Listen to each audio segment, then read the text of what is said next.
Hey guys, welcome back to the channel and welcome back to my new scale garage and to the Chevy K10 Scottsdale. Today we're going to be doing a little bit of work on this. When I did my last video, if you saw that video, it was very short. The front wheel fell off. But I noticed a few things. One, that you can see right through here, and I don't like that. So we have a solution, I think. Some SCX10 inner fenders for the rear. So I'm gonna see what I can do to make these fit. I'm pretty sure I'm gonna have to finagle them. I don't think they're gonna fit. It's actually the other way. I don't know. I think it's gonna take a little bit of fiddling about to get these to fit. And yeah, we're going to do that today. I also probably want to change the pinion on the gearbox, or on the motor rather. I'm not super happy with the way that this is performing. So let's crack on. Let's see what we can do to sort out the lack of inner fenders, and hopefully it comes out okay. I'm pretty sure it's going to take a lot of faffing about. So let's crack on. I'll put that on time lapse and we can have a look at it at the end of it. But what do you think of the scale garage, guys? It's pretty sick, huh? My cat's flying over there. But anyway, yeah, let's crack on and let's strip this down and see if we can do something.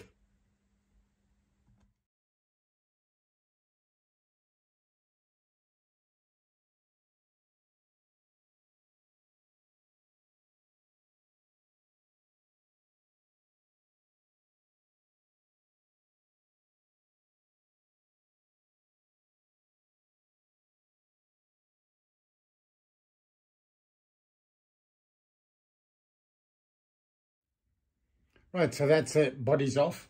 Now, I think that these kind of go here-ish, which isn't really going to work for me. I need to have them quite a bit lower. So I sort of think about there, if you guys can see that. So I think that's about that. So I'm definitely going to have to do a whole lot of modifying to these. Cut all of this off, drill new holes, and place it like so. Now, one thing I also did notice, I forgot to mention just now, is because I've got the shocks directly onto the ladder frame and the bed sits on it, with the way it pushes it down, so you don't have a level truck, which isn't ideal. So I think what I'm going to do is move them up a couple of holes so they stand more upright. That will raise the chassis in the back, in the rear.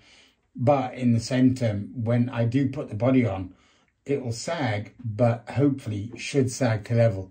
So let's have a look. And we're going to try and faff about with these inner fenders and see what we can do with these. It's not going to be easy. But yeah, I mean, we've got time. Why not? Let's crack on and do this.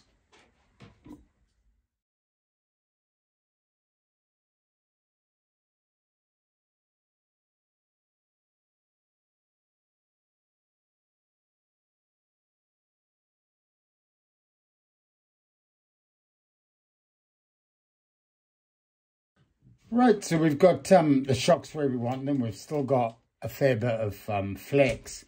But more importantly, if you can see it in the video, I don't know if it comes across, the chassis is actually fairly well raised at the rear. So when we put the body on, it should sag. In fact, let's test that theory, given that it's there. So let's have a look. And see if that, yeah, I mean, it's still a little bit but up in the rear. But it's also not in the sliders properly. So I think when it's in, it will probably maybe not lie level. Yeah, I think I might need to go one hole that way. It's just a bit much. But yeah, you get the idea. Once I've got the final shop position sorted, then I can determine where I want to put the inner fenders and how much I'm going to have to trim and so on and so forth. So let's crack on to that, move the shocks back. I'll save you guys the pain of watching it and show you when we're done and put the body back on again and see if it's level. There we go. So body is a little higher in the rear. I mean, the chassis rather. Still got a decent amount of travel for what I need. Still gives it a little bit of flex. So yeah, let's chuck the body on, see how much it sags in the rear. And by the way, guys, these bodies are mega heavy. I think from a Fitment point of view, that looks spot on. Don't you guys think? Nice and level. So now that I've got the shop positions finalized, because I needed to do that first before I cut the inner fenders. And I think that instead of using the fenders, you know, left, right, that way around, I think what I'm going to do is use them this way around and just cut along this edge here. Take that little rear section off, and I'm going to have to drill new positioning holes. But I think that should take care of that problem there that you can see right the way through the truck, which isn't cool. Don't like it. So going to chuck these on. Let's break out the Dremel, chop them up, and I think that should take care of that problem. So let's crack on with that. And I may do a little bit of time lapse. I may not, because nobody wants to see that shit. Well, unfortunately, not everything goes according to plan, as we all know.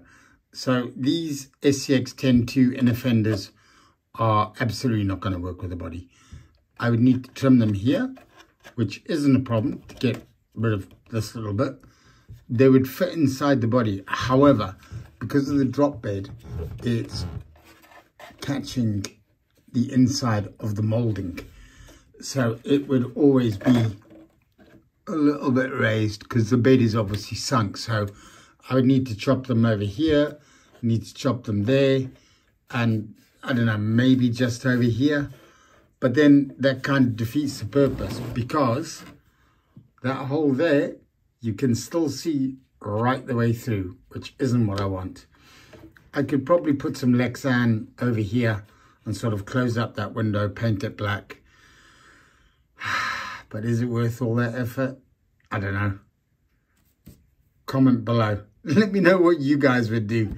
Would you put a little piece of Lexan in between here, paint it black, chop all of this up to make it fit?